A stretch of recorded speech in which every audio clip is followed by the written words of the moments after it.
gouvernement congolais a mis en place une politique de rajeunissement à travers les programmes jeunes professionnels. JPO, c'est anglo-saxon signifiant Junior Professional Officer. Des jeunes professionnels qui sont des agents de collaboration, qui sont recrutés comme des attachés d'administration en première classe et qui sont appelés à apporter une certaine redynamisation au sein de l'administration publique par des analyses, des notes techniques et qui facilitent effectivement au bureau dans lequel ils sont, au secrétariat général, au moins une certaine impulsion du travail basé sur la performance et les résultats. C'est parti d'un constat. Depuis 2005, on a constaté que notre administration était vraiment vieillissante. C'est pourquoi on a mis en place un programme par le gouvernement de jeunes universitaires qui peuvent renforcer l'administration publique. Lorsqu'on fait l'échelle des valeurs de la pyramide des âges au niveau de l'administration publique, eh bien, on constate que la majorité des agents sont éligibles à la retraite. Un taux très élevé de vieillissement. En même temps, il faut nécessairement faire face à ça.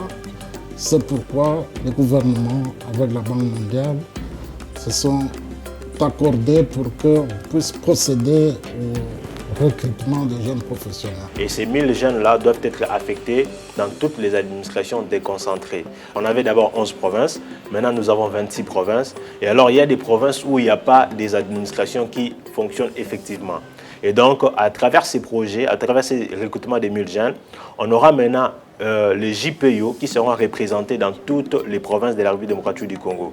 Près de 800 000 employés, des agents des carrières des services publics de l'État, ils étaient effectivement évalués et on s'est rendu compte que près de la moitié, près de 400 000 étaient éligibles à la retraite. Qu'il fallait donc arriver à une relève, à préparer la relève, d'où le programme de rajeunissement.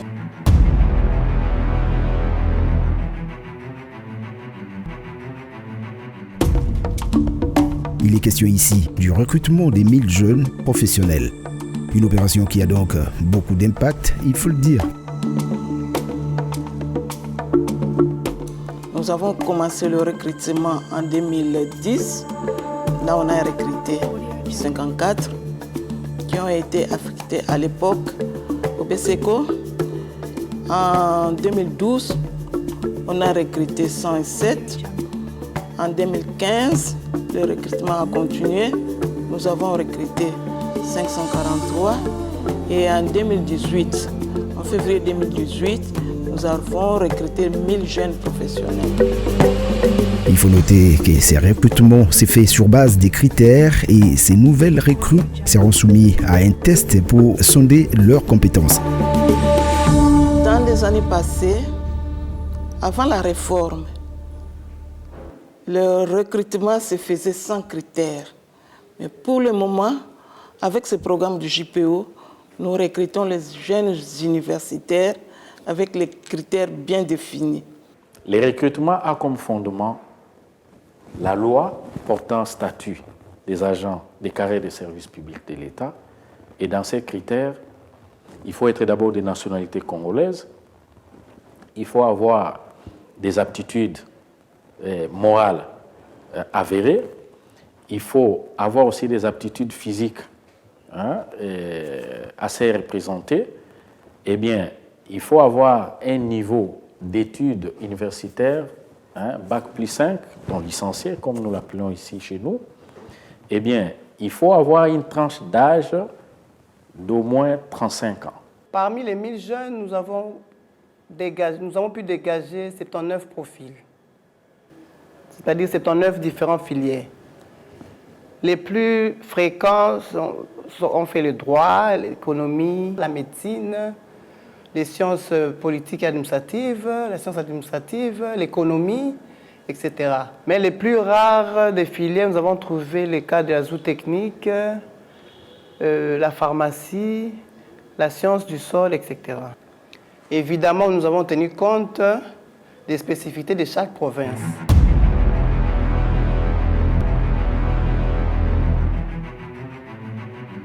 En date du 10 octobre de 2018, il y a eu constitution d'une plateforme composée de Senarec, ENA, les 8 centres d'excellence, mais c'est aussi donc avec le PRAP.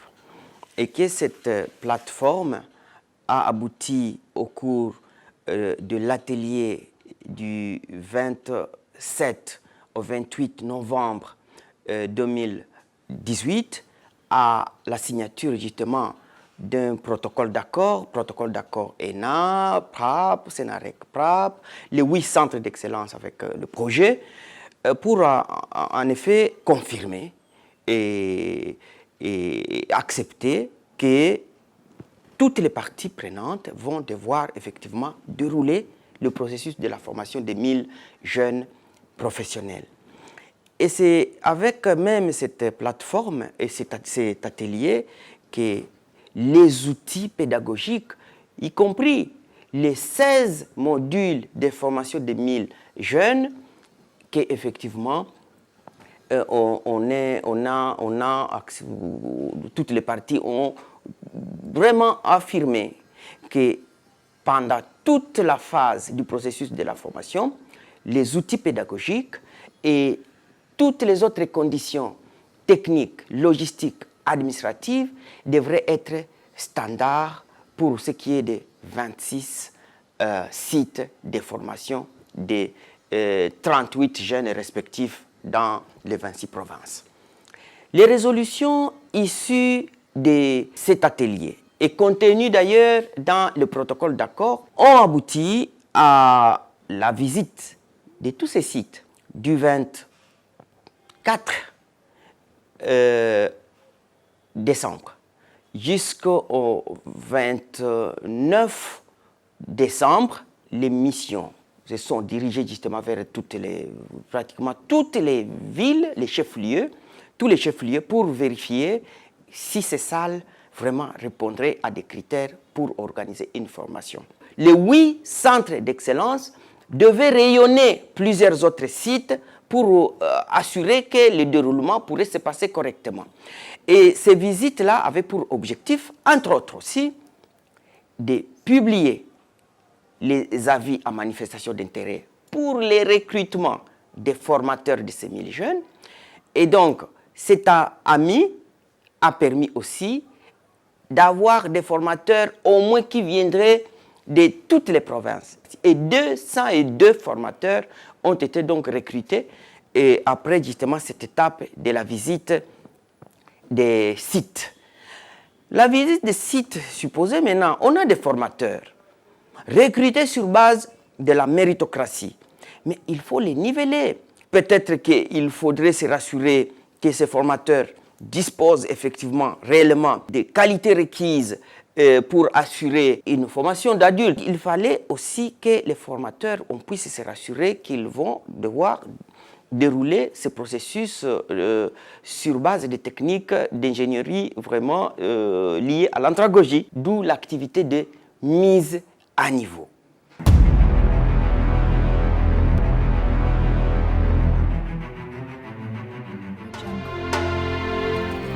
Après les recrutements viendra la formation et cette dernière sera tenue dans les meilleures conditions. Sur ces 202 formateurs auront la charge des 16 modules dans chaque site. 2 mois de formation en salle, suivi d'un stage auprès des services de l'administration publique. En date du 10 octobre de 2018, il y a eu constitution d'une plateforme composée de Senarec, ENA, les 8 centres d'excellence, mais c'est aussi donc avec le PRAP, pour en effet confirmer et accepter que toutes les parties prenantes vont devoir effectivement dérouler le processus de la formation des 1000 jeunes professionnels. Pour ce qui est du Senarec, évidemment, il est partenaire technique. Il assure les réunions de toutes les parties prenantes en tant que coordonnateur de l'activité. Et au niveau technique, nous assurons tout ce qui est des réunions techniques qui réunissent toutes les parties prenantes qui ont signé l'accord, à savoir le projet PRAP, les centres et l'ENA, plus les Senarec évidemment.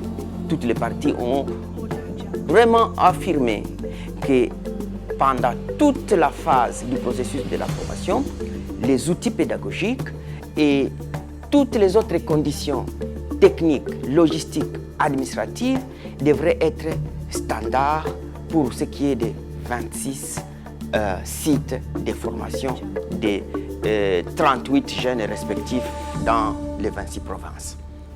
Du point de vue technique, nous avons mené le processus en amenant les ateliers d'harmonisation avec les centres, en harmonisant l'identification des sites, en menant la formation de mise à niveau de formateurs. Et là, nous sommes en train d'attendre le plan de déploiement des formateurs. Les 8 centres d'excellence devaient rayonner plusieurs autres sites pour assurer que le déroulement pourrait se passer correctement.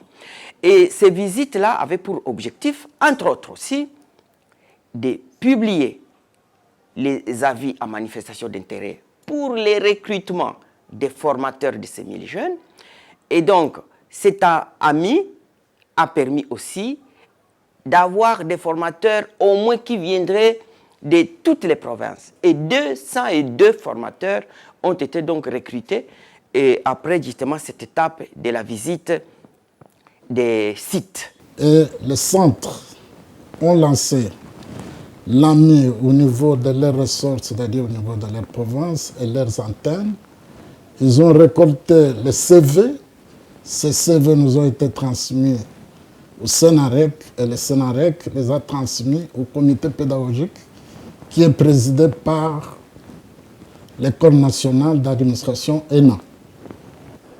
L'ENA qui est un établissement public sous tutelle de la fonction publique qui s'occupe de la formation des agents des carrières des services publics de l'État. Donc il y a des volets. Il y a le volet recrutement et formation des jeunes diplômés qui peuvent être des fonctionnaires ou non fonctionnaires, donc des licenciés. Et puis le deuxième volet, c'est la formation des fonctionnaires qui sont déjà en activité. Donc c'est ce que nous appelons les renforcements des capacités des fonctionnaires. Les Senarec assurent la transmission, l'interface entre l'ENA et les centres, entre les PRAP et les centres, dans le sens qu'il y a par exemple le cas des formateurs. Une fois recrutés, nous annonçons au centre combien qui ont été recrutés, parce qu'il faut préciser qu'au niveau des formateurs, il y a des formateurs qui ont été recrutés localement au niveau du site, c'est-à-dire au niveau de la province où la formation va avoir lieu.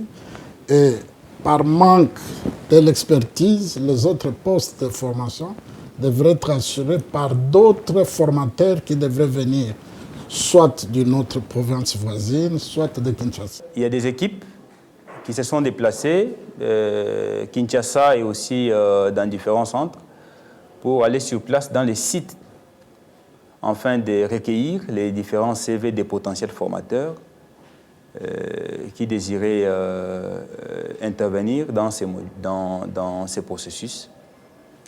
Et puis après, quand ils ont fini à recevoir les CV, il y a un travail en amont qui s'est fait au niveau des centres d'excellence. Donc je pourrais bien dire qu'ils sont au nombre de 8. Donc il y a les centres ENA, les centres Senacop, les centres NF pour Kinshasa, Et puis pour les provinces, nous avons les centres UCB, donc Bukavu. Nous avons un centre à Kisangani, centre à Mbujimayi. Et puis à Lubumbashi, nous avons 2 centres qui sont Salama et Serekaf.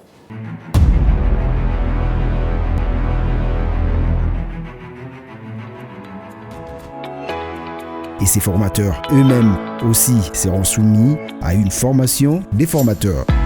L'activité de mise à niveau était très très nécessaire. Et donc du 29 mars au 24 avril était organisée donc, la formation des formateurs dans les 8 poules de Chikapa, de Bandoudouville, de Mbandaka, de Kisangani, de Mbujimayi, de Bukavu, au niveau aussi de Lubumbashi. Et donc, là, il y avait regroupement de tous les formateurs de toutes les autres provinces qui n'étaient pas identifiées comme des poules de formation.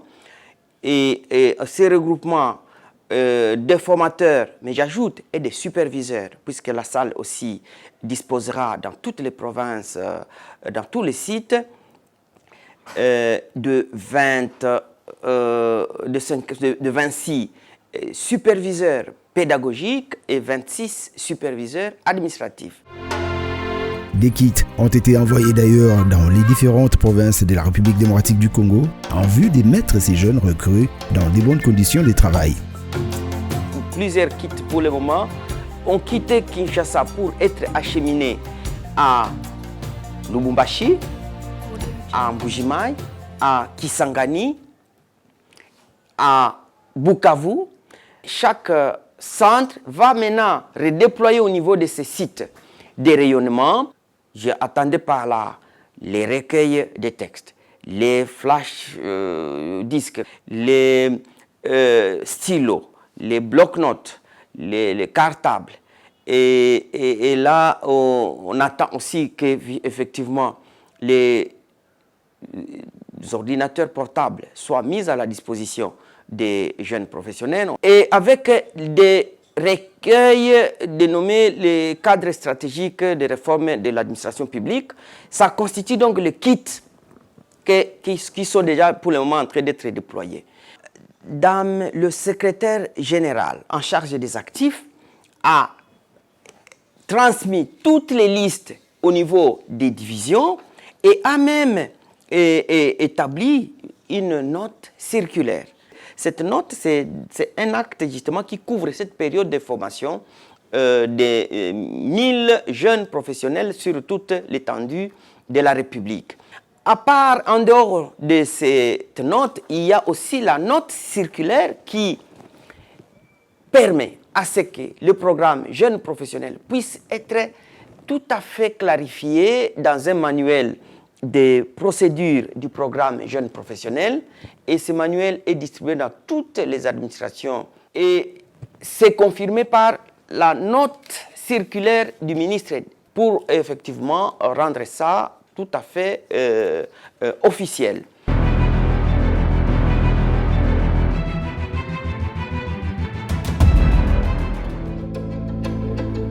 Ces jeunes professionnels ne sont pas seuls dans leur nouvelle expérience, il faut le dire, car ils bénéficieront aussi de l'accompagnement des aînés. Les JPO doivent bénéficier de l'expérience des aînés. Nous avons été encadrés par nos aînés. Nous nous sommes humiliés pour avoir un peu l'expérience de nos aînés. Ici, moi, je gère toute la République. Il y a la matière de la justice, de ceci, cela. Mais j'ai quand même besoin d'avoir aussi un encadreur. Comme nos aînés qui sont allés à la retraite, nos secrétaires généraux émérites. Dès qu'ils arrivent ici, en tout cas, ils seront les bienvenus pour m'encadrer aussi, moi. La loi a prévu ces mécanismes d'encadrement. Eh bien, un chef au sein de nos services, c'est en fait réguler d'abord le travail qui doit être fait et les jeunes professionnels qui est affecté dans un service a en face de lui un chef et le premier chef des jeunes professionnels, c'est un chef de bureau auquel il est rattaché. Et ces chefs de bureau assurent tout naturellement d'abord son intégration, faciliter son intégration, son encadrement. Voici les tâches que vous devez réaliser et de quelle manière, et s'il y a des difficultés, je suis toujours là pour vous accompagner. Eh bien, au même moment, il joue aussi les rôles de modèle pour attirer ces jeunes professionnels à progresser dans la hiérarchie administrative. Le gouvernement s'était décidé de recruter 39 JPO par province, un recrutement par quota. Et ce recrutement était un recrutement très rigoureux qui était basé sur la méritocratie et la transparence. Il y a eu au moins 15 observateurs indépendants. Et les résultats ont été publiés en moyenne 24 heures après le test dans les différents centres de concours à travers la République démocratique du Congo. Au nom du chef de l'État, président de la République, je souhaite à toutes et à tous la bienvenue au lancement de la formation de 1000 jeunes professionnels. Le gouvernement de la République, avec l'appui de ses partenaires au développement, notamment la Banque mondiale, a amorcé depuis 2018 les opérations de recrutement de 1000 jeunes à concurrence de 38 jeunes par province. Il faut souligner que l'administration publique veut avoir des fonctionnaires dotés non seulement des compétences intellectuelles et du savoir-faire, mais aussi et surtout des qualités éthiques et des valeurs morales pour assurer la relève pour une administration jeune et dynamique au sein de l'administration publique de la République démocratique du Congo.